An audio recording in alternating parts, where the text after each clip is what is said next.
Welcome back to Backward Point Podcast, a podcast that is dissecting the second test against Pakistan versus England held in Multan. My name is Nazar Sayed, and with me, as always, a joyous, jubilant, ecstatic Ahmed Bashar Sayed. Holy crap. About time Pakistan won. 3 years and 8 months. So much has changed. So much. So we have changed. We've changed As people. studios twice since then. Yes, I have gotten married, had a child, and my child is one since then. And it's just like you can go, the list goes on and on and on and on. First test win at home since Backward Point's Discord server was made.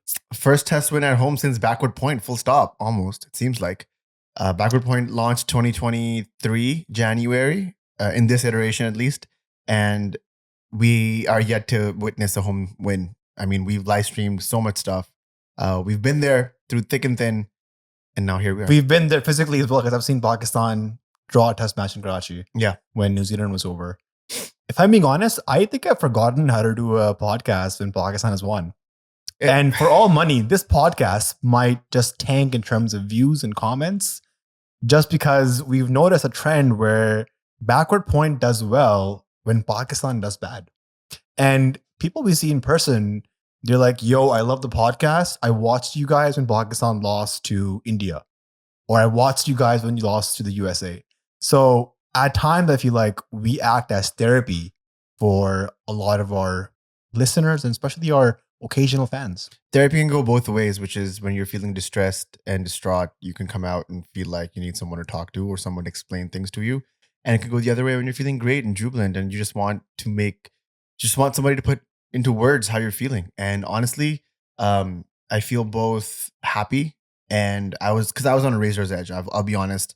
It takes a lot of energy, a lot of just mental fortitude to come here and talk about your team losing day in and day out, and just the manner of frustrations that we experience as fans from the board, from certain selectors, from certain captains, certain team members, and ex-players. The whole apparatus can be very toxic.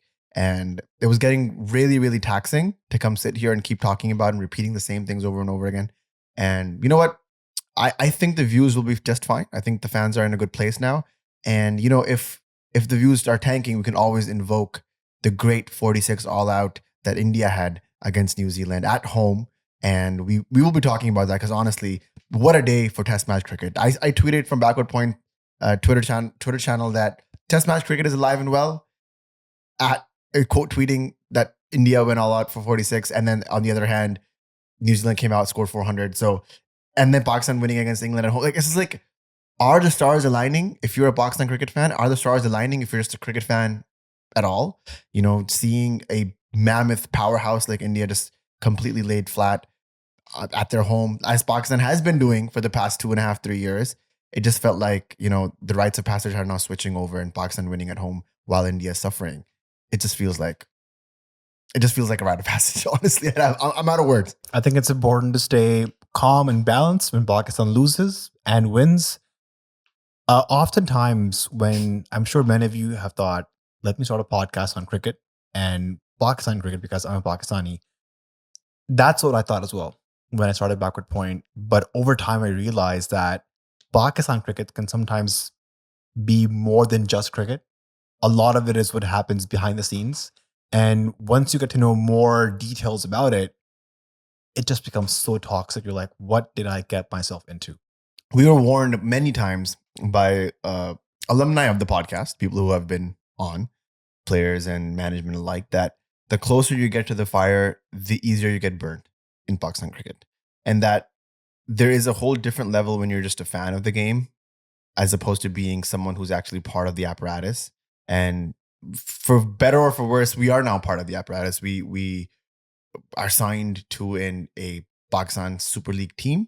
We work in tandem with them. We have friends in the team. Like, it's just like there's no going back from this. And we took the red pill when it was offered, and when we figured out that hey, this world is full of pixels and not everything is shiny and glossy. And that's why I feel like the wins and the losses just feel a little bit different. Just in case people are unaware, it feels worse when you lose. And it feels better when you win because Salman Agha is a friend of the podcast. He's in the DMs. We're talking all the time. And when he's coming out and he's scoring these massive runs at a very crucial moment, at a very crucial place in Pakistan cricket, I think I feel ownership. I feel just wonder. It's like one of your best friends doing great in their exams. And yeah, I mean, But did you know that backward point is also responsible for the downfall of Pakistan cricket? that's a theory running around. You know what? After Ramiz Raja, backward point is the worst thing to happen. Do you take responsibility for that? No, absolutely not. Then screw it. People can say whatever they want to say. We'll keep talking. But you know what I want to say? When I say Canada is home of cricket, I know you automatically think Yashi Sports. That's what and I this think. episode is proudly sponsored by Yashi Sports, Canada's home of cricket. If you want expert advice or top quality equipment for your needs, and that needs will be decided by Yashi Sports because they're expert at giving advice. And guys, if you guys are actually going out and investing your money and your time with Yashi Sports, let us know. I think it's very humbling and it's very nice to know that, you know, we were able to help somebody out with their cricketing needs, and Yashi being the experts that they are, will help you out. Settle you right there. One more way for us to find out is if you use the code BP10 for an exclusive 10% off your next purchase. We'll find out. So I'm watching you guys. And we get the data. So it's not like you can just stunt and be like, hey, I used your code, we got this, and then didn't use it at all. We'll find out. Genuinely, I think for cricketers or club cricketers here in Canada, Toronto, off season is here. And I think this is the point where you go back into your kits and you're like, do I need new pads? Are my gloves worn off? And if you need anything cricket related, Yashi Sports has your back. Pakistan's first win at home in 11 test matches, Shan Masood's first test win as captain. And I feel like this is, I don't want to get carried away, but this might be the dawn of a new era. Hashtag Shani Ball is here. Or this might be an exception to the rule that Shani Ball is going away. I think before we get into the actual match or what happened, how everybody played, we need to build up towards a test match. One of the biggest news in Pakistan cricket in recent times was that Babar Azam got dropped. And alongside Babar, Shaheen Afridi and Naseem Shah got dropped. But before they got dropped, there was a change in the selection committee at the PCB. Change and PCB go hand in hand. What happened on October 11th is that PCB released a media update stating that Aleem Dar, Aqib Javed, Azhar Ali, and Hassan Chima were added as voting members in the PCB selection panel. Aleem Dar, who retired as an umpire, and in his retirement statement, he said that all great journeys must eventually come to an end, and the time has come for me to focus fully on my social work and charity.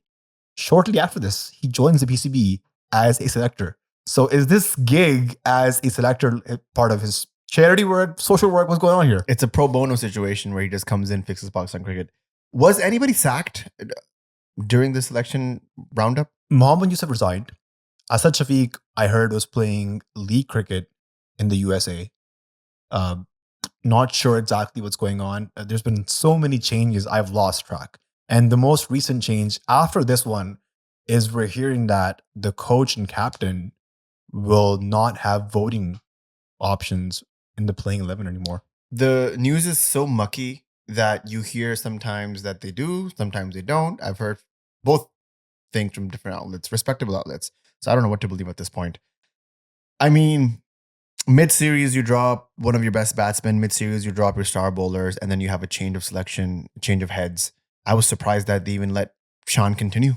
Honestly, at this point, I thought they were going to chop his head off as well and be like, hey, Saud Shakil, stir the ship if you can. Imagine this, right? People who did not perform in the first test were eliminated for the time being, if you want to say. Now imagine if Shan Masood had not scored 151 in the first innings of the first test. Would he have also gotten yaks? I mean, mid-series, they were being very ruthless. And I wouldn't be surprised if they would have made that call. 150 is a huge number. And it was his highest score. And he, you know, it was probably the push he was looking for to come back. I don't think that confidence has really traveled into the next game, because this game he was extremely ordinary again. And it was very frustrating to see how Shan Masood keeps getting out. keeps closing the face of the bat too quickly and gets leading edge here, there, and or everywhere. And I don't think that form has really translated over into the second test or maybe the third test even, unless we get a flat track in Pindi, like everybody's daring and fearing that might be the case. I just think with so much shakeup going on, is this a turn of a new leaf, or is this just an exception to the rule? Like I mentioned before, is this just lightning in the bottle type situation? We haven't really seen a Pakistan track turn the way that it's turned in Multan. Atherton and Nasser were very particular on mentioning the number of days this pitch has been used, and they wouldn't say, oh, it's day 2, day 3. They would say it's day 7, day 8, day 9. And I think that's a very important vernacular that they were using because they kept emphasizing the fact that this is a used pitch. I'm not saying it's daunting or it's taking away from the win. I just think, honestly, this is, in Pakistan, there's a word called jugaad. It's a very jugaadi way to fix Pakistan's test cricket woes. Using another pitch for another 5 days, it really helped Pakistan and it benefited Pakistan's bowlers, but it's not really a solution. It's a patch into a greater wound that is the Pakistan cricket system. Speaking of jugaad, Aqib Javed was also added to the selection committee. Now we laugh because we have personal stories with Aqib Javed, which I think we'll share at this podcast. Maybe we will. Some were PG. So Aqib Javed in Sri Lanka's tour of England was the bowling coach of Sri Lanka. I think he currently also serves in the management of the Qalandars. In the past, he said harsh things about Babar Azam when he's playing against him. He said that we plan not to get Babar Azam out because he is quote unquote an anchor, and the more he plays, the more beneficial it is for his PSL team. And this clips is circulating on the socials of Aqib Javed, who was on a podcast recently. And he's explaining how Pakistan can win at home. He says that make a spin wicket, play 3 spinners, get reverse swing in the play, and he guarantees that Pakistan is bound to win a test match. Alongside Aqib Javed, Azhar Ali was also added. Azhar Ali, who just retired a couple of years ago. You can even say he was forced to retire. Under Babar's he was a bit bitter about not getting to his 100 test matches. He played 97 test matches. So amongst all of this, you get Aqib Javed, who doesn't like Babar Azam, Azhar Ali, who was bitter with Babar Azam, Aleem Dar, who was umpiring against Babar Azam recently, and they all come in together. And the first thing they do is make a huge call, which is benching Babar mid-series. What was your initial reaction when that news came out? I mean, we were sort of pressured into doing an emergency podcast, but the situation we mentioned before on the podcast was that, personal stuff. We have lives. There was a lot of personal stuff going on. It was the weekend my son was turning 1. And so there was like family over from all over the country. It was impossible for us to sit down and actually find time, even 30 odd minutes to discuss it. So I guess this would be a good opportunity to sort of react to that news, especially in the context of a Pakistan win. We were, miles below and miles ahead of what we thought was going to happen after that drop. I thought it was going to be a complete wash, a one-sided a rollout. England was going to come in and 40 and slip. You see that? England was going to come in. Ben Stokes was going to make like 350 runs single-handedly. And he was just going to, sweep Pakistan off their feet. It wasn't the case. It was actually a well-balanced test match. 40 wickets were taken in the test match, 20 wickets by spinners for Pakistan. And it looks like that there was a shift in mood, a shift in strategy, and a shift in tactics when the superstars were benched. I'm going to put all of them together because I was quite shocked at Naseem Shah's benching. And honestly, after this test match and looking at how irrelevant Zahid Mahmood was, it wouldn't have hurt to have a Naseem Shah in the side, even if he was like an Amir Jamal situation where he just bowls a quick 6 overs. Because, things could have gone awry for Pakistan any second. And Amir Jamal, who was holding a side strain injury throughout the test match, would have not been the person to go to look for answers. But that's neither here nor there. My initial reaction, again, was quite shocking. I think Usman Samiuddin wrote a beautiful piece on what it actually feels like to see someone who we thought was infallible in Babar Azam to be dropped. We never thought it would. I never thought I'd see the day. We hold Babar Azam to such a high prestige and such a high esteem with the likes of Joe Roots and Virat Kohli's and all the higher echelon players. We hold them to that light, and those players never get dropped. And it was just, I guess, humbling for Babar Azam's fans, the maniacal ones and the casuals, to be like, hey, Babar Azam can get dropped. And, they keep twisting the words, using words like rested and we're giving him relaxation time and mental health break, whatever it is, it's a drop. And the quicker that everybody comes to terms with that fact, including Babar Azam, I think it'll be better for them. Now, that's my fan POV. My POV as just an analyst of the game, as a consumer of Pakistan cricket, I think it was much called for. 2 years, not a single 50, 18 innings, not a single 50, average of 20, just a shell of a man, honestly. And, we still support him, we still back him. I still sit here thinking that Babar Azam remains Pakistan's best batsman, but there are ebbs and flows, and we're in a very deep ebb in Babar's career, and that's fine. If that, if this rejuvenates him to come back and actually give a better performance, come back whenever that time comes and reestablish himself in Pakistan cricket, I would love nothing for that. I love a redemption arc. Shawshank Redemption is one of our favorite movies, and it's just that whole journey of him coming out of that, that jail cell, Babar coming out of that mental jail that he's surrounded himself in. I would love to see nothing else, but whenever Babar is ready to come back, and whenever the selector is ready to come back. Shaheen, on the other hand, I feel similarly about. I think Shaheen, again, a shell of a man of what he used to be in 21, 22. And the past 2 years have not been easy on him, not been easy on Babar, and they have not been easy on each other. I guess this might be a good time to reflect on that. Naseem, I think, was just a casual drop. I think I'm gonna see him back in the colours very soon when they go to Australia. I think I'm gonna see Naseem back against the South Africa series as well. I'm not so sure about Shaheen and Babar when it comes to the South Africa Test series. Just noting the fact that these mega players can also be sad, I think, is a warning sign and warning call for everybody else. Ecstatic about Kamran Ghulam, ecstatic about the Spin Twins, and looking forward to the third match, man, honestly. If this was indeed the surgery that Mohsin Naqvi was indicating to, we've gotten. The knife has turned, and we got our three biggest star players in the current squad out, dropped, rested, whatever you want to call it. Now, I don't have a problem with Babar being rested, but I have a problem in the manner it's happening. Mid-series, it just shows a lack of planning, a lack of strategy, and it shows that the management has hit the panic button. If you had dropped Babar before the series started, I would understand that.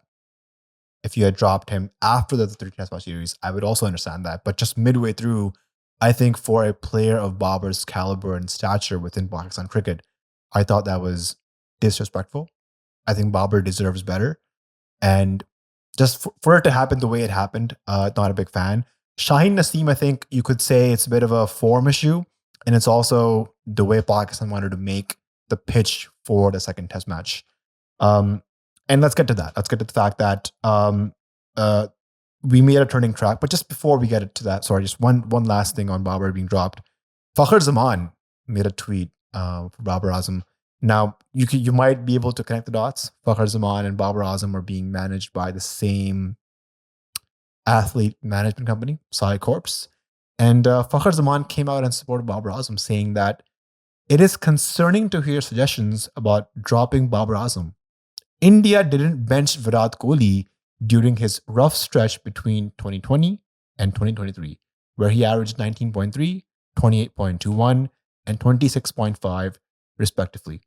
If we were considering sidelining our premier batsman, arguably the best batsman Pakistan has ever produced, it could send a deeply negative message across the team.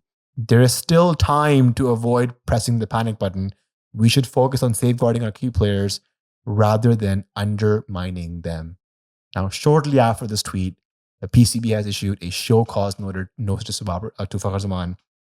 And he seems to be in hot waters recently. He's been speaking up in the connection camp meetings, as reported by the media. And now he has openly come out making tweets in favor of Babar Azam against the PCB. The one thing I did not like in that tweet was the comparison to Virat Kohli. In 2020, Virat Kohli had already won an ODI World Cup. He had already won the Champions Trophy. He already had 70 international hundreds. In ODIs, probably a majority of his hundreds are in ball chasing and winning causes. Just the comparison of Babar Azam and Virat Kohli, it's just not fair to Babar Azam. They're not comparable, right? So I did not like the fact that he had to bring in Virat Kohli to compare to Babar Azam and make his point, however valid it may be. And I think Fakhar Zaman, I'm not sure how it was a good idea to make a tweet like that for Babar. Yeah, I think it gets really muddy when current players come out and comment on a situation that's developing, like the dropping of Babar Azam. I think, every day that tweet just ages poorly.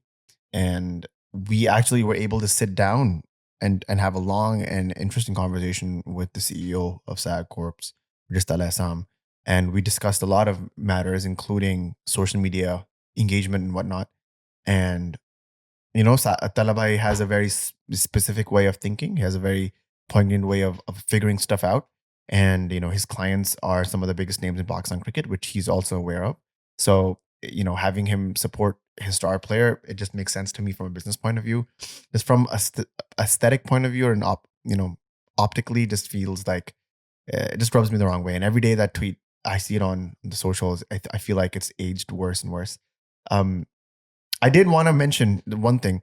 Last night I tweeted from the Backward Point account, what does this win say about Pakistan superstars and Babar, Shaheen, and Naseem? And kind of got viral. 26,000 views as I speak. I don't know, man. I just don't like the conversation beneath it and, quote tweeting it. I feel like there is extreme divide. That was a very normal question. I wasn't trying to engaging farm, whatever they're accusing us of. We have a way of triggering the audience, Which is fine. For me, Twitter, X, it's not even a real place. I say what I want to and I leave. Honestly, same. That I checked it after like 12 or 14 hours and I was like, what is happening here? Why is this taking off? And it was a genuine question for the people of Pakistan cricket Twitter to see what their pulse was on. And it's all divided, man. And I think this victory does not really, quote unquote, heal the nation as people are trying to portray it as. The cricket nation, extremely divided. People having left, right, center views about everything. And it will take a whole lot of wins like this, a whole lot of trust in a lot of the former players that are sitting outside and current players that are playing for Pakistan to come together and actually get this bridge mended. Because, good intentions, bad intentions, whatever it may be, the engagement that gets clicks on the socials is extremely provocative stuff. And Fakhar Zaman is just putting fuel into that fire. Absolutely. Let's get into Pakistan's home advantage. We talked about this in detail in the last few podcasts. I'm not sure why Sean Masood and Jason Gillespie, at this point, Tony Hemming, were adamant that Pakistan's strength, firstly, is fast bowling.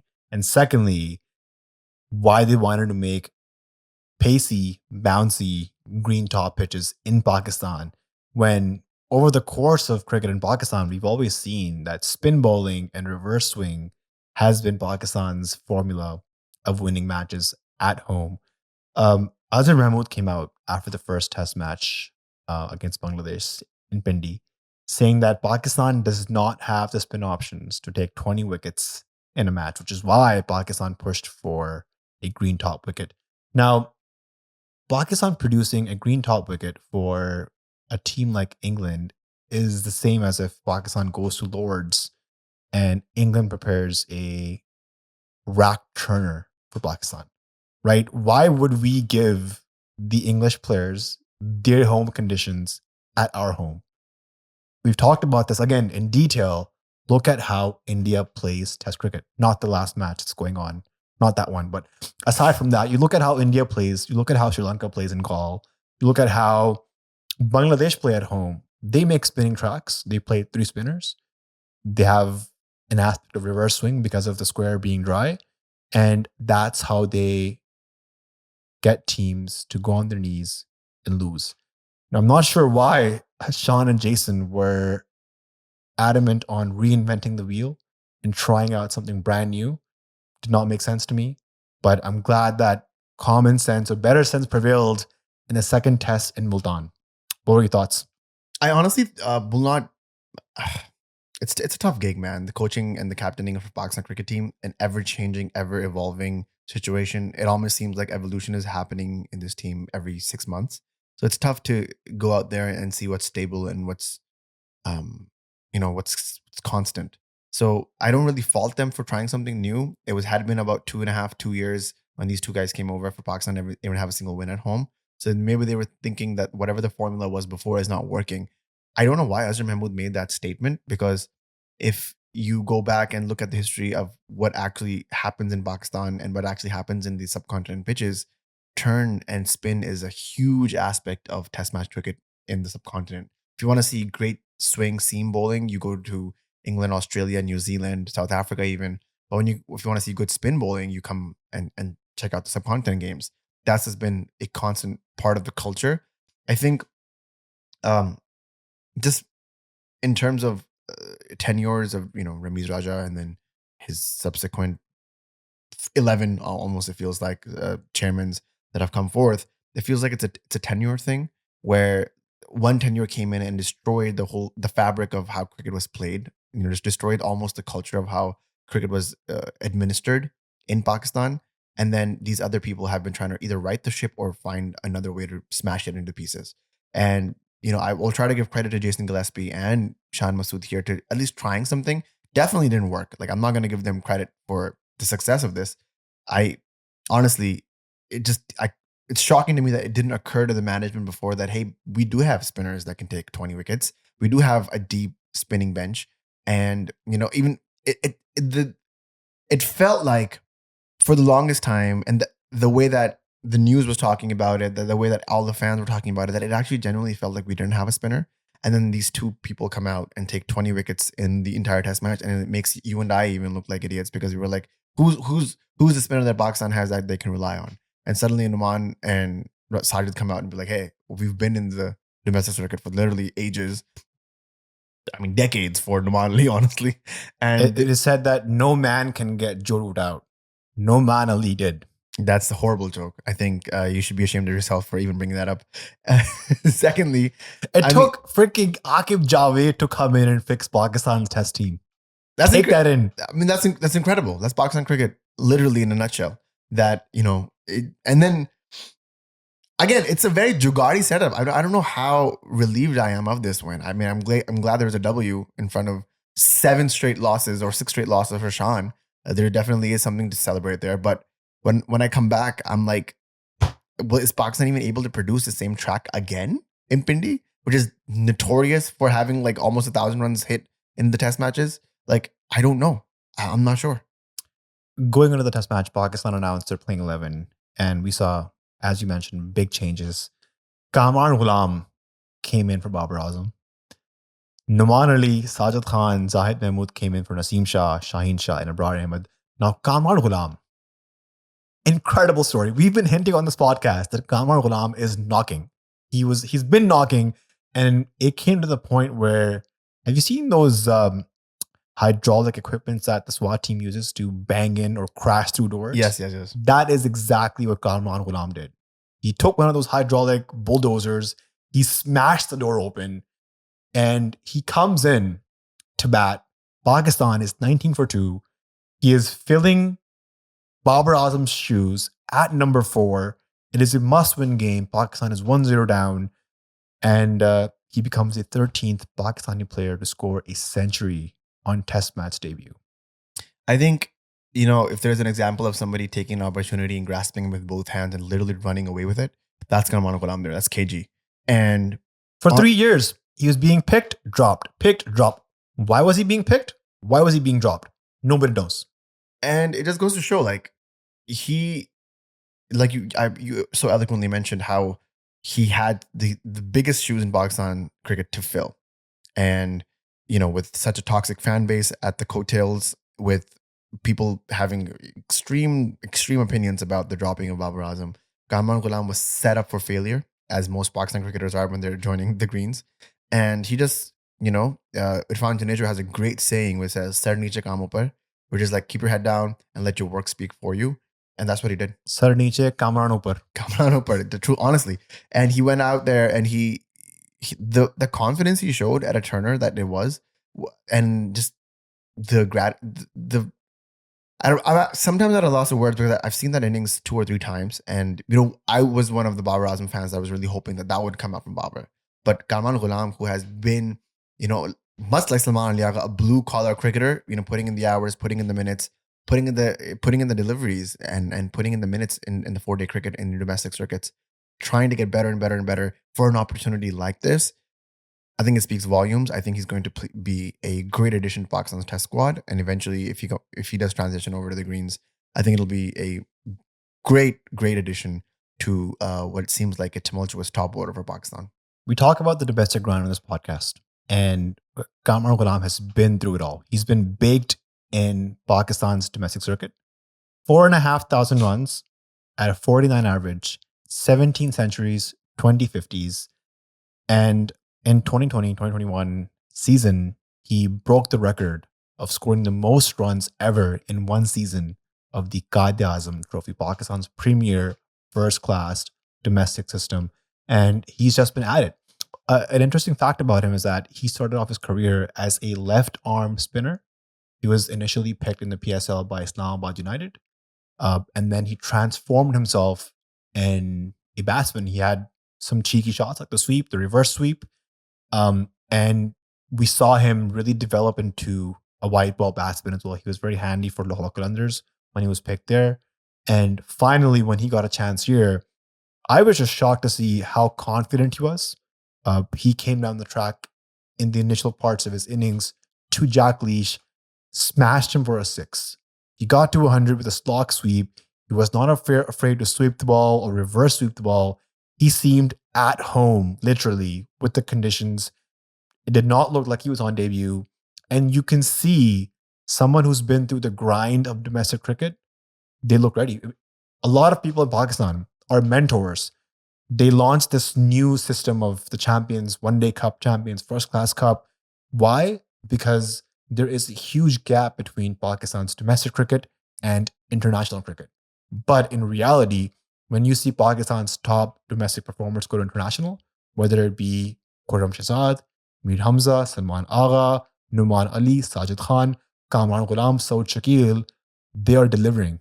Yeah, I totally agree. Kamran Ghulam also has a record, or I'm not exactly sure what exactly the numbers are, but he has the most centuries before getting a debut call in first-class cricket. And among those names was Usman Khwaja and Steve Smith and whatnot. Not Steve Smith, Usman Khwaja, and there's a couple other big names in there. Just KG being the poster boy for hard work and making sure that you keep knocking and knocking and knocking. And moments like these, you believe in the system a little bit better. You're like, hey, this might actually be something that it's worth saving. But and that's the fact that KG and people like KG give you that hope in a crumbling, deteriorating system like Pakistan cricket speaks volumes. To see his family in the hospitality box with tears in their eyes when he got to a century, I was just incredibly happy for him. Like, this is what dreams are made of. This is why you play cricket. You dream of scoring 100 on debut, and that too while replacing Babar Azam was incredible. Speaking of dreams, bro, like Noman Ali taking a 7 against Sri Lanka in his last outing in Test match cricket, and then taking 10 wickets in this game. Thoughts, feelings about that? I was just gonna say, I tweeted, by the way, part-time ad math teacher, full-time spin wrecker. This guy is out there just explaining how simultaneous equations work, as well as turning a rounder against Ben Stokes. And honestly, what a guy. What a guy. There's always a smile to his face. 38 years old, or 38 years young, I should say. And honestly, I feel like he's a lot older than that. But he's seen things. He's seen things. He's there, man. He's been there. And who's older, Iftikhar or Noman Ali? Twins. They're the real spin twins. This part of the podcast is called Respect the Domestic Performers. I'm just going to name some of the top performers in Pakistan's domestic cricket for the past 3 seasons. Now, in 2020, Pakistan's top wicket takers in the Babar Azam Trophy were Sajid Khan, Noman Ali, Sahib Mahmood. Top run scorers were Kamran Ghulam, Saud Shakil, Salman Ali Agha. In 2022, top wicket takers were Abrar Ahmed, Amir Jamal, Mubassir Khan. Top scorers were Mohammad Huraira, Abdullah Shafiq, Usman Salahuddin.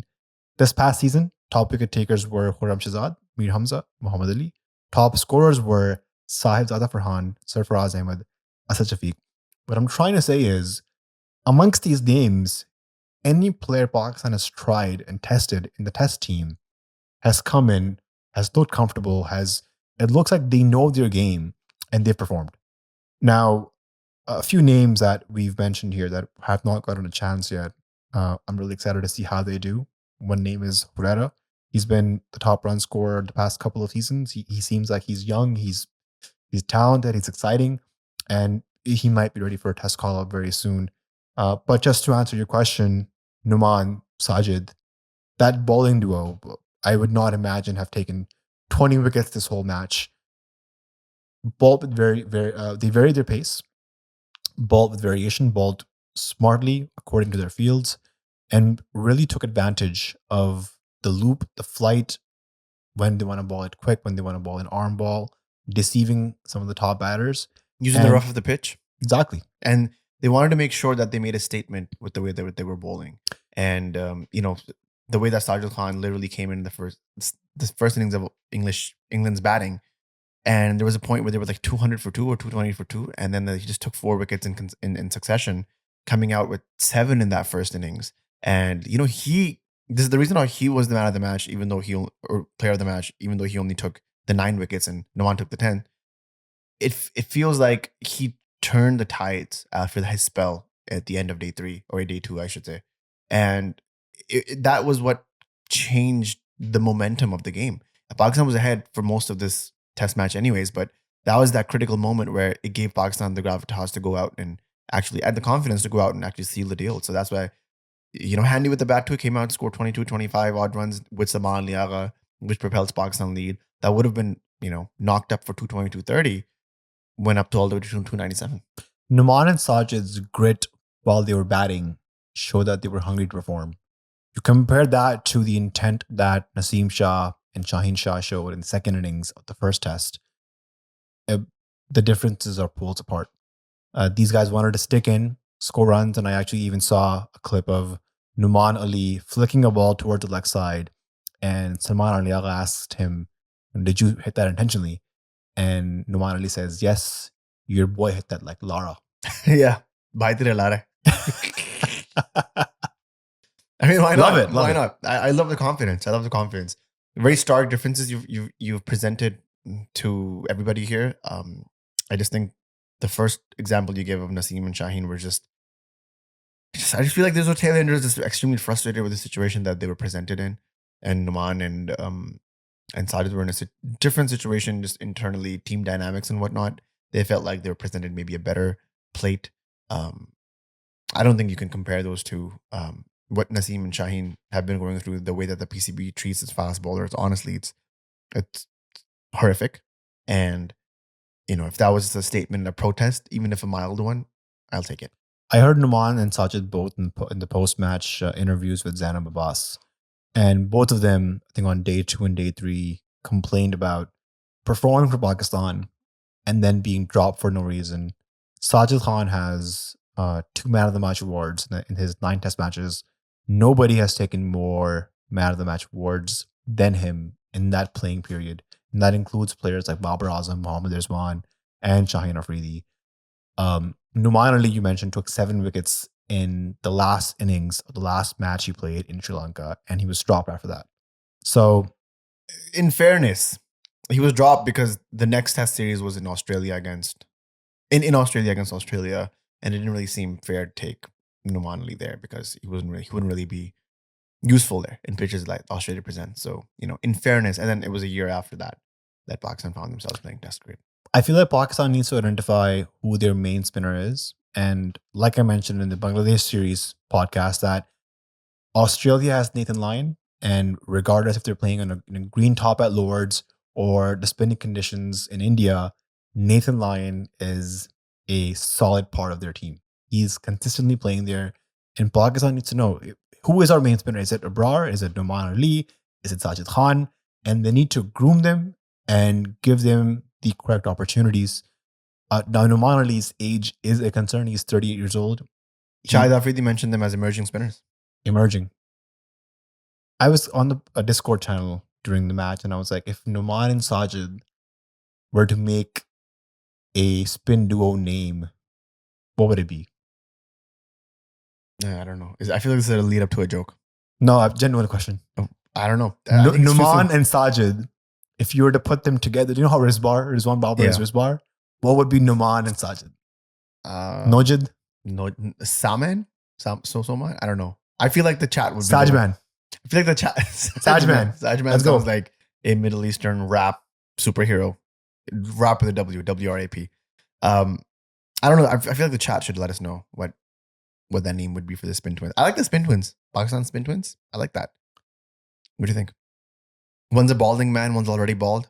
Let's make it happen. Someone said it was Sajid Khan versus Jack Leach, the battle of the balds.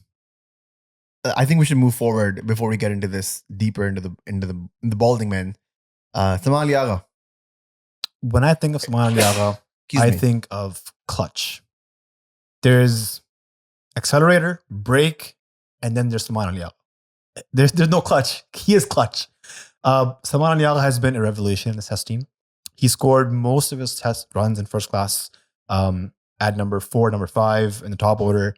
But when he came in the Pakistan team, he has been asked to play at number 6, mostly at number 7 and number 8.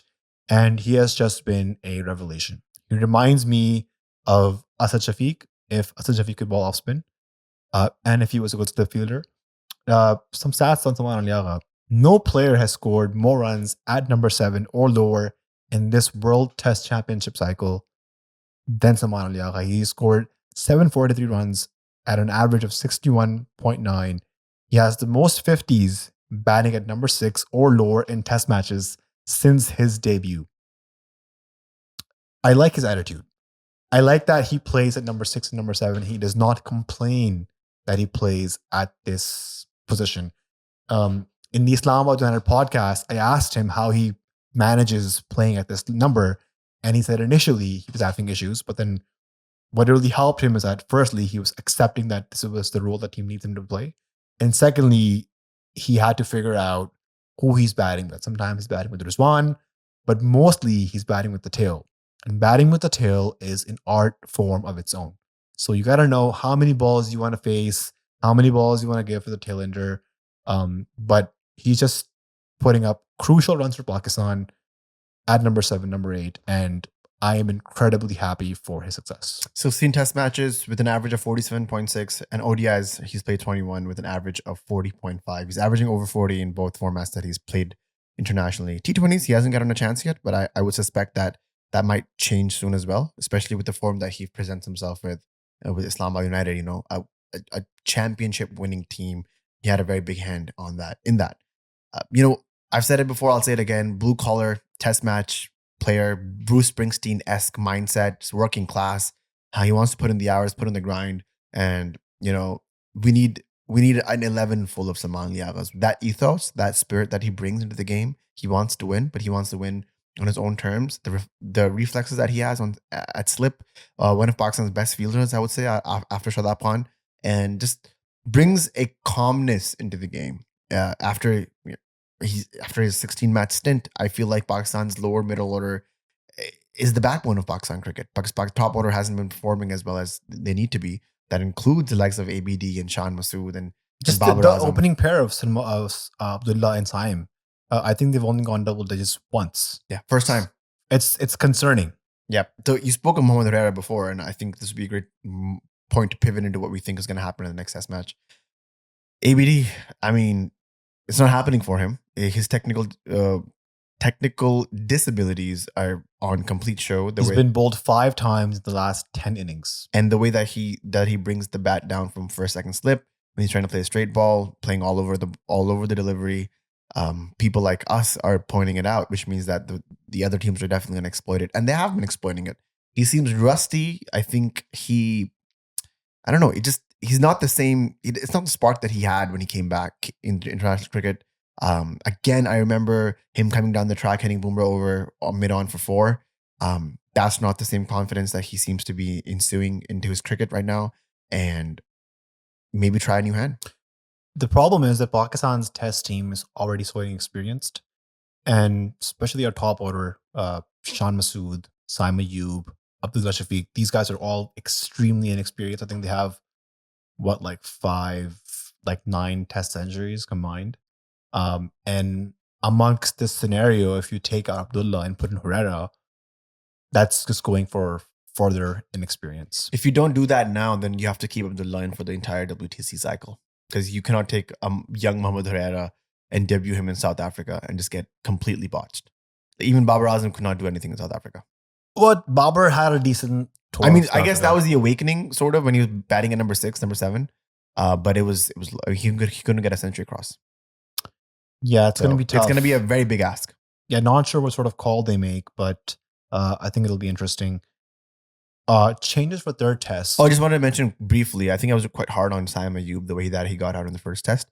I think his innings in the second test, first innings, was absolutely phenomenal. It was a difficult track. It was turning, it was gripping, it was staying low, and his 77 really helped Kamran Ghulam even score his century. That partnership was critical. Extremely critical. I think he showed the most maturity that I've seen in him in the past, 6 to 8 months that he's played, or a year he's played for Pakistan. And I feel like if this is the maturity that he can carry on into his international career, I think this will be a beautiful, beautiful change in what we think is an explosive and honestly once in a generation player. If he can just keep that maturity going and have that responsibility factor that I'm going to stick around as much as I can, I would have loved to see him hit his century. Yeah. I think having a century at that position, in that state of the game, with the amount of losses that Pakistan has been facing, I think would have been a great statement. But hey, that's 77. I'll take it.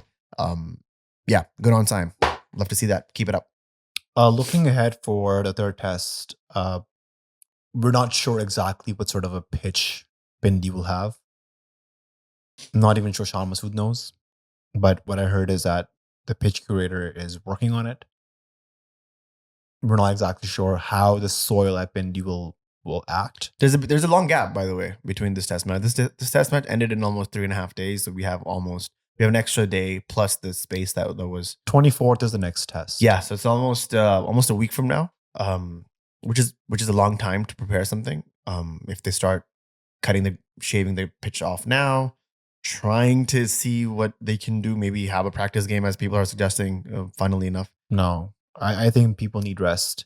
No, like it's a joke. Okay, let somebody play like a practice game there and just keep that pitch going.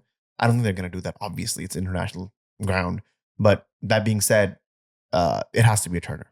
Even if it doesn't turn day 1, day 2, 3, 4, 5 has to be a turner. Otherwise, it'll be. That's what used to happen at UAE. Remember the pitches in Dubai and Abu Dhabi? Yeah. First few days were flat track batting pitches, but day 4, day 5 is when the pitch would crack up, deteriorate. There would be footmarks, dust patches, and that is what Abdur Rahman, Zulfikar Babar, Yasir Shah used to really extract and take advantage of. Yeah, I hope that's the case, because I would love to see a result of this test series. It's been swayed one way or the other, and this might be a perfect decider, or not. Maybe it'll just draw and Pakistan will get another draw series in the bag. I would love to see Pakistan win this series from here. I think that would be the proper momentum shift that we're talking about, that we've been waiting for such a long time. And yeah, I mean, there's not much more to say than whoever is a Pakistan cricket fan, excited for you guys, excited for myself. I think it's been a long time coming. A test match win is always just it's filled with so much sweetness, because it takes so much work to get that win.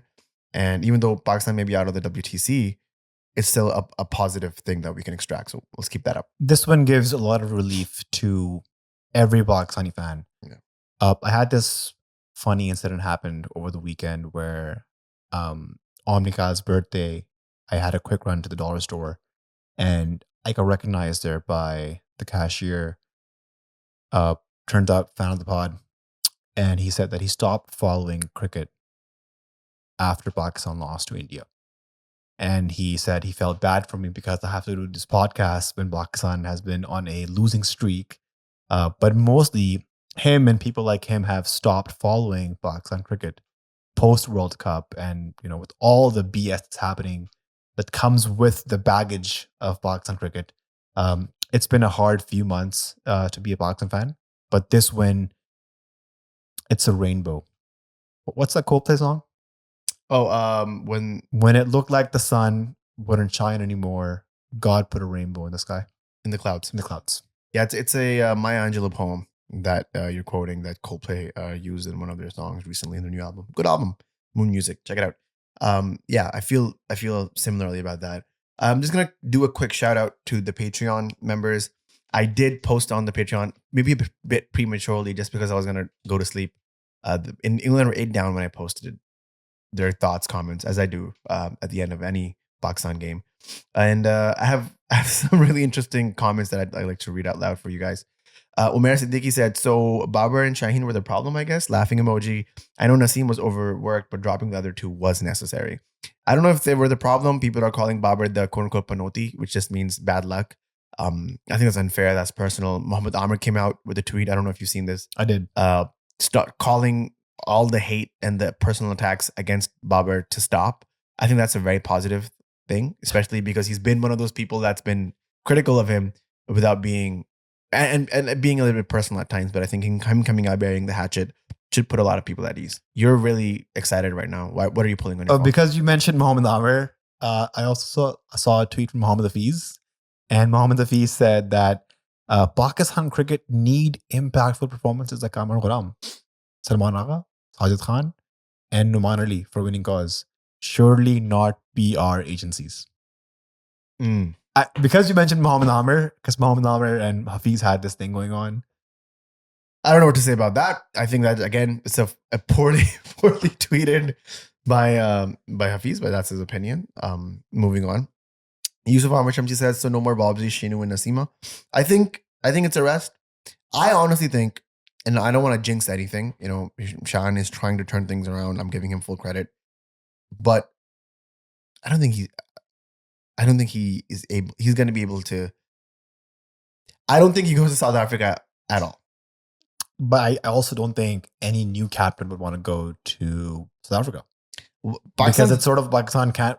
They're barely getting by at home. What makes you think a new captain will be like, oh, towards South Africa? Let me take that opportunity. Let me take that challenge and take this young Pakistani team to South Africa. That's a very weird. Not happening. That's a very weird Mohammed Rizwan accent that you're doing. I'm just doing a genuine. I'm just saying it's a very weird Mohammed Rizwan accent you're doing, by the way. That's my opinion. I could be completely wrong. But I don't think Shan goes to South Africa at all. I think KG gets moved to 3. I think Babar comes back to 4 in that series. I think Rizwan takes captaincy. I think that fixes the Pakistan top order issue in a jiffy. Possible. And by the way, in South Africa, you're gonna want to take Naseem there 100%.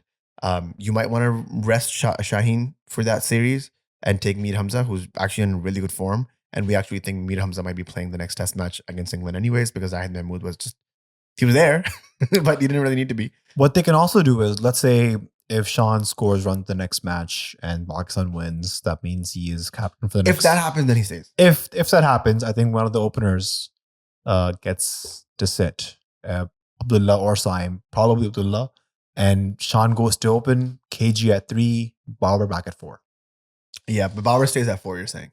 That's what we both are Babar saying. stays at 4, yes. Yeah, I agree. But I think Babar has a couple of really challenging tours coming up.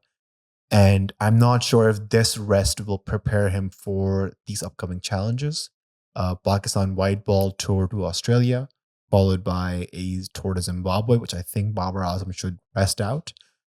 And then I don't think he should rest that one out. Absolutely he should. In the form that he's in, maybe he needs a tour like that. No, Pakistan should go with their B team to Zimbabwe. They should give a surety and security to their current players. I think whenever India goes to like Sri Lanka or Ireland, they send their B teams or C teams even to give their players some exposure. And Pakistan should do the same thing. Now, like I mentioned, so after Zimbabwe, Pakistan goes to South Africa. And I think that's going to be probably an extremely challenging tour for Babar Azam. He does not have a test match century in South Africa. I mean, Babar only has 1 century in the SANA countries, which is Australia. He doesn't have one in England. Oh, his arm was Test broken. match century. He was at 60 odd at Lords. He was looking really good in And got his 2018. arm hurt. Yeah. Broke his arm by a Ben Stokes bouncer. So he missed out there. But yeah, Babar still has a long, long way to go to prove his banto in Test cricket. Man just turned 30, and he still has about 5 to 6 years, maybe 7 years of cricket left in him. I hope for the best, honestly. Moving on, Yusuf says, the fact that we're so excited in Pakistan winning a low stakes match, given the fact that we're out of the WTC contention, shows how low we've gone. I'm genuinely over the moon over since this match. Yusuf echoes a lot of people's sentiments, even though it's a low stakes match. It's a high stakes for Pakistan because honestly, I felt like Pakistan team was just crumbling under the weight of not winning anything for the past however many years.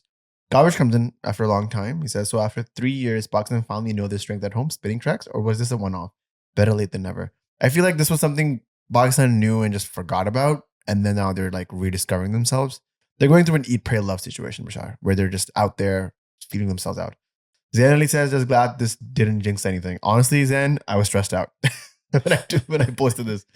Sam says, bittersweet winning without our premium players. I mean, so happy for the win, but won't lie, would have been happy if they were with the winning team or were rested before the series started and not in the middle of it.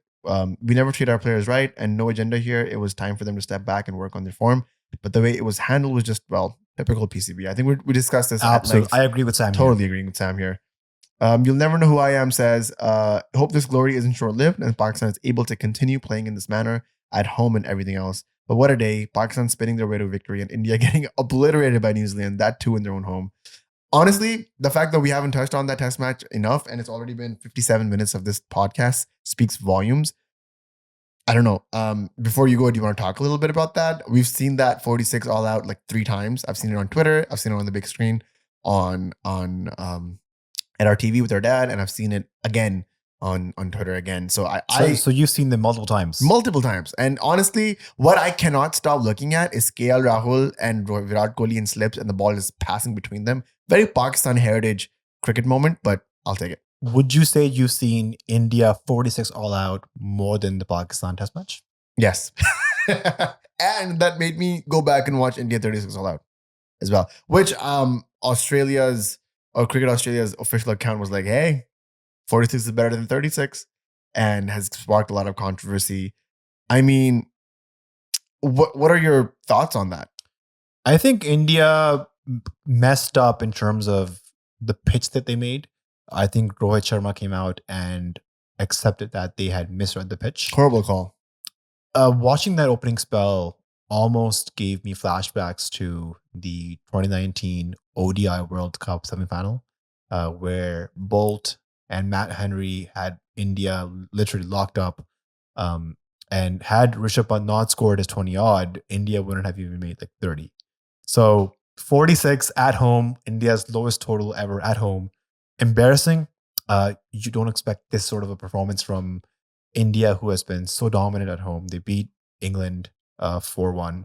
And you would think that they sort of steamroll over New Zealand. They're not even without Kane Williamson. I mean, Trent Bolt is not playing. So it's sort of a new, fresh face of New Zealand.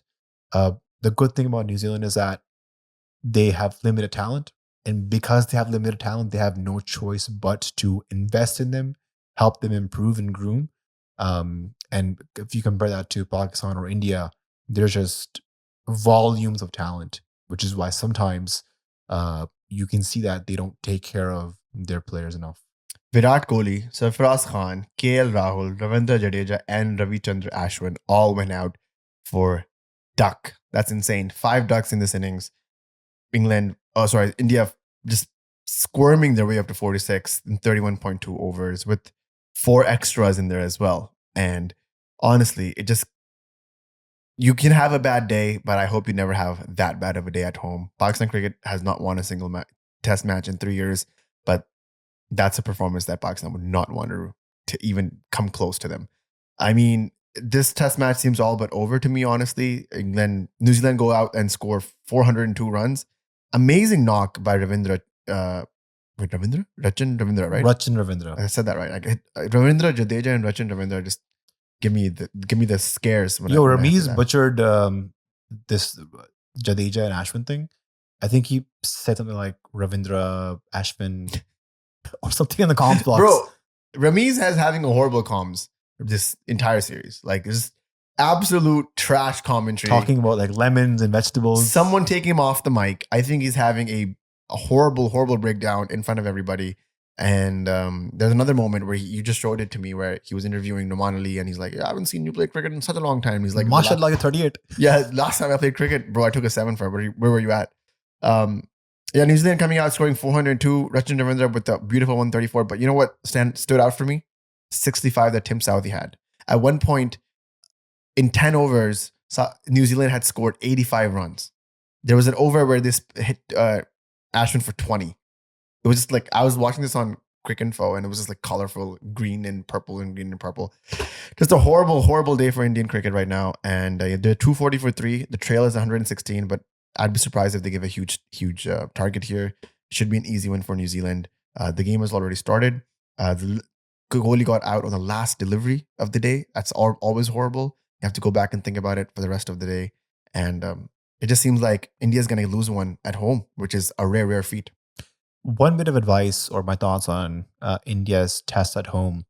I think Virat Kohli touched base on this when he was captain. He said that we need to decide the 5 or 4, whatever it is, test venues in India. For instance, when you go to England, you know, the first test is going to be Headingley or whatever, Lord. The last test will be at Oval, yeah. You know. So you know exactly what pitches you're going to face and how to prepare for them.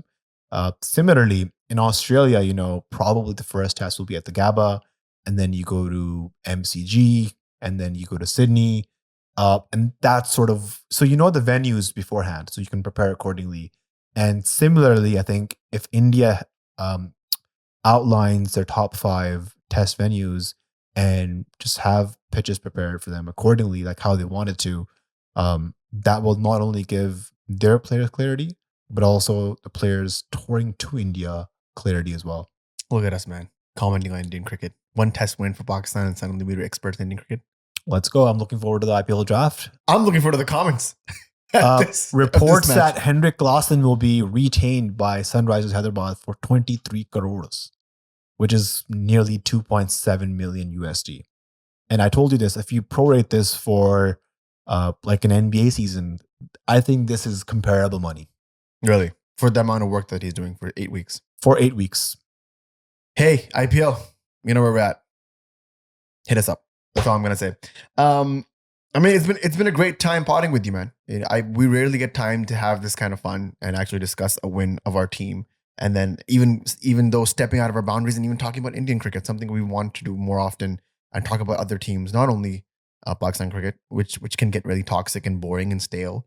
But it's one of those things where you know, it gives us the confidence to go out and have more of these conversations. So just want to throw it to you guys. What do you guys think about what is happening within the Indian cricket right now? Pakistan's win, the 3rd test match. Test match cricket, man, is alive and well. And the jewels of test match cricket keep on giving and giving. And I'm here for the ride. Backward Point's website is also live and well. It is launching very soon on backwardpointpod.com. Just ironing out the creases?